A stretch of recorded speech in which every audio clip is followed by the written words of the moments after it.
BGT media की खबर का बड़ा असर हुआ है। वनग्राम टिकरिया के प्राथमिक शाला में पदस्थ गुरुजी रूपेंद्र रावते की लगातार अनुपस्थिति की खबर दिखाने के बाद जिला कलेक्टर बालाघाट ने बड़ी कार्रवाई की है। जनजाति कार्य विभाग से प्रस्तुत जांच प्रतिवेदन के आधार पर गुरुजी रूपेंद्र रावते की 2 वेतन वृद्धि रोकने के साथ ही अनुपस्थिति अवधि का डाइज नान अवकाश स्वीकृत करने के आदेश किए गए। इसके अलावा जनशिक्षक वैशाली बिसेन को इस मामले में दोषी मानते हुए उन्हें तत्काल निलंबित किया गया।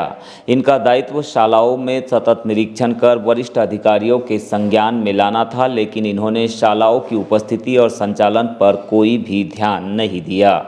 इसके साथ ही संबंधित बीआरसी अरुण कुमार बिठले, जिनका मूल पद माध्यमिक शिक्षक है, वे जनपद शिक्षा केंद्र परसवाड़ा में बीआरसी पद पर प्रतिनियुक्ति पर है। इनका दायित्व भी निरीक्षण कर शालाओं में व्याप्त समस्याओं का निराकरण करना था। यहाँ इनकी लापरवाही भी रही है। कलेक्टर डॉक्टर मिश्रा ने उनकी एक वेतन वृद्धि रोकने के साथ ही प्रतिनियुक्ति समाप्त करने के आदेश दिए हैं। इतना ही नहीं, इस पूरे मामले में उन्हें 3 दिनों के भीतर जवाब भी देना होगा। आपको बता दें कि इस पूरे मामले पर बीजीटी मीडिया ने स्कूल चले हम अभियान के पहले दिन 18 जून को और फिर 23 जून को एक सामाजिक दायित्व के तहत कार्य करते हुए स्कूल में पहुंचकर ग्राउंड रिपोर्टिंग दिखाई थी। इस दौरान पता चला था कि स्कूल के शिक्षक रूपेंद्र रावते बीते 1 जून से लेकर 23 जून के बीच स्कूल ही नहीं पहुँचे और ना ही जनशिक्षा केंद्र में या फिर स्कूल में छुट्टी संबंधी कोई आवेदन दिया गया है। इसी को लेकर जब हमने बीआरसी अरुण कुमार बिठले से चर्चा की तो उन्होंने बताया कि वे रिपोर्ट देखने के बाद 24 जून को टिकरिया जाने अपने वाहन से निकले थे, लेकिन नदी में पानी होने के कारण वहां तक नहीं पहुंच सके। वही अब इस पूरे मामले पर जनजाति कार्य विभाग ने अपना जांच प्रतिवेदन प्रस्तुत कर दिया, जिसके बाद कलेक्टर बालाघाट ने जनशिक्षक, गुरुजी और बीआरसी तीनों पर बड़ी कार्रवाई करते हुए 3 दिनों के भीतर जवाब प्रस्तुत करने आदेशित किया है। इसमें शिकायत आने पर हमने 3 लोगों के खिलाफ कार्रवाई की है। शिक्षक को 2 इंक्रीमेंट रोकने का नोटिस जारी किया गया है संबंधित शिक्षक को।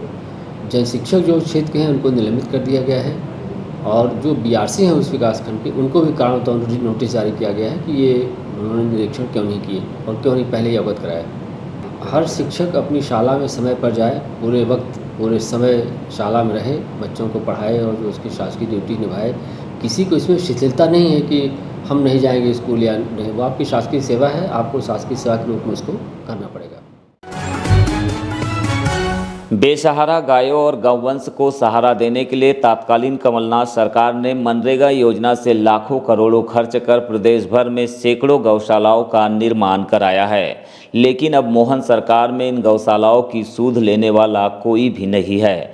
बालाघाट जिले की बात करें तो यहाँ पर 7 गौशालाएं बनाई गई थी। इनमें से एक पीपरझरी पंचायत की गौशाला है, जहाँ बीते साल 2023 में 6 महीने से सरकार ने कोई भी भुगतान नहीं किया।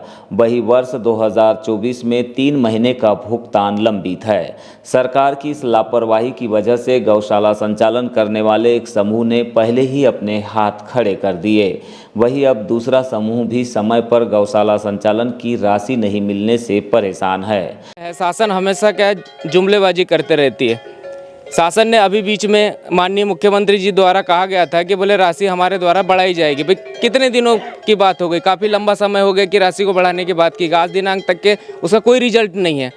शासन का ऐसा है, बस बोल दिए कर दिए, जो चल रहा है वास्तु स्थिति किसी को पता नहीं है। वास्तु स्थिति लोग जानना पसंद भी नहीं करते और इसी वजह से आज जो स्थितियाँ नज़र आ रही है आपके सामने जो दिखाई दे रही है, ये तो ऐसा है कि हम लोग दिल से इनकी मेहनत कर रहे हैं और दिल से चाहते हैं कि अच्छा बेटर तरीका और अच्छी गाय रहे। इस वजह से आज आपके सामने नजर आ रही गाय। बताया गया कि यहाँ पर कुल 75 गौवंश है। इनमें से कुछ गाय दान में मिली है तो कुछ सड़कों पर बीमार एवं गौवंश तस्करों से छुड़ा कर लाई गई है। इन गायों की देखभाल के लिए राज्य सरकार के पशुपालन विभाग से प्रति गौवंश 20 रुपये की राशि दी जाती है, लेकिन लंबे समय से सरकार गायों के संरक्षण और संवर्धन की राशि जारी नहीं कर रही है। इस कारण गौशाला संचालन करने वाले पंचशील समूह की आर्थिक परेशानी बढ़ गई है। समूह की अध्यक्ष जयमाला बारमाटे की माने तो 20 रुपये में उन्हें चारा, भूसा और उनकी देखरेख के अलावा अन्य सामग्री पर करीब 15 रुपये व्यय करने होते हैं। वही चरवाहा और 2 अन्य कर्मचारियों को इसी से मानदेय का भुगतान भी करना पड़ता है। ऐसे में सरकार को गायों के संरक्षण के प्रति गौवंश के लिहाज से भुगतान राशि में वृद्धि करना चाहिए, लेकिन अभी तक ऐसा कोई भी कदम सरकार की ओर से नहीं उठाया जा सका। लिहाजा उन्होंने गांव से ही पैरा भूसा उधार में लिया है। यदि जल्द से उन्हें 9 माह का भुगतान नहीं हुआ तो उनके सामने भी गौशाला संचालन की दिक्कत खड़ी हो सकती है। 6 माह का पेमेंट रुका है। 6 माह का पेमेंट पहले का और अभी क्या मार्च के बाद अप्रैल मई जून तीसरा माह ये तो 9 माह। ऐसी स्थितियों में आपका जो समूह है कैसे इसका संचालन कर रहा है सरकार की ओर से, जब 6 माह से तनख्वाह नहीं मिल रही है? अपन ये गांव के किसानों को उधारी में ले रहे हैं, ये यानी भूसा पैरा पूरा यानी उधारी में आएगा तब देंगे। अच्छा, ऐसे करते हैं। तो आप लोग कहाँ से राशि कहाँ से जारी होती है? पंचायत से होती है क्या, जिला पंचायत से होती है, कहाँ से होती है? नहीं, अभी तो डायरेक्ट खाते में आती है राशि। नहीं, कहाँ से जारी होती है? कौन सा डिपार्टमेंट जारी करता है?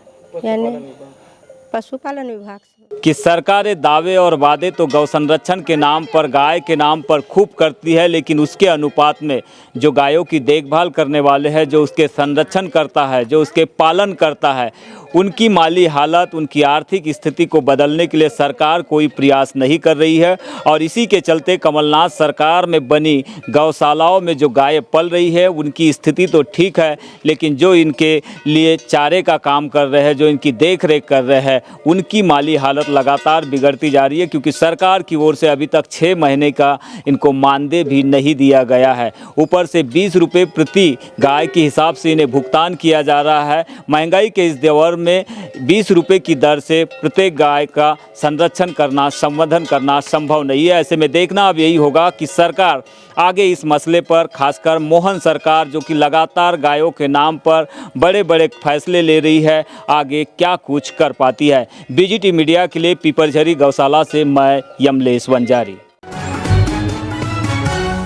भाजपा जिला अध्यक्ष रामकिशोर नानोकावरे ने 26 जून को भरवेली मंडल के अंतर्गत ग्राम बघोली, अमेड़ा और आंवलाझरी में गुलमोहर, वटवृक्ष एवं अन्य प्रजाति के छायादार एवं फलदार पौधों का रोपण कर एक पेड़ मां के नाम अभियान की शुरुआत की है। इस मौके पर मुख्य रूप से जनपद अध्यक्ष फूलचंद सहारे, अभियान के सह प्रभारी अनुराग चतुर्मोहता, मंडल अध्यक्ष राजेश गोमासे, बघोली सरपंच पुष्पा शरद बाहेश्वर, अमेड़ा सरपंच टिकेश्वरी लिल्हारे, भरवेली सरपंच श्वेता अनिल बिसेन, आंवलाझरी सरपंच अशोक लिल्हारे सहित अन्य लोग मौजूद रहे। भाजपा जिला अध्यक्ष ने कहा है कि प्रधानमंत्री नरेंद्र मोदी ने विश्व पर्यावरण दिवस पर दिल्ली के बुद्ध जयंती पार्क में पीपल का पेड़ लगाकर एक पेड़ मां के नाम अभियान की शुरुआत की है। इसी के तहत आज पौधारोपण कार्य शुरू किया गया। प्रदेश में 5.5 करोड़ पेड़ लगाए जाने का लक्ष्य निर्धारित किया गया है। प्रधानमंत्री जी के आह्वान पर 23 जून से 7 जुलाई तक यह अभियान संपूर्ण बालाघाट जिले में चलाया जा रहा है। आज हमने बृहद वृक्षारोपण का शुभारंभ ग्राम पंचायत में किए हैं और ये लगातार आज अभी ग्राम पंचायत बघोली, इसके बाद अमेड़ा, फिर हीरापुर, भरवेली और आंवलाझरी, ये चारों पंचायत हमारे भरवेली मंडल के अंतर्गत भाई राजेश गुमासे जी और हमारे इस अभियान के सहप्रभारी अनुराग चतुर्मोहता जी के नेतृत्व में यह वृहद वृक्षारोपण किया जाएगा। के तहत बालाघाट जिले में लगभग 50,000 पौधों का हर पंचायत स्तर पर, वार्ड स्तर पर प्लांटेशन करके समाज को संदेश दिया जा रहा है। और इस समाज को संदेश इस तरह से दिया जा रहा है कि भाई जिस तरीके से वातावरण में गर्मी बढ़ रही है, जिस तरीके से पर्यावरण की सुरक्षा आवश्यक है, उन को ध्यान में रखते हुए सभी भारतवासियों को ये निवेदन और आग्रह किया जा रहा है माननीय मोदी जी द्वारा, माननीय मोहन यादव जी द्वारा, माननीय जिला भाजपा अध्यक्ष रामकिशोर कावरे जी द्वारा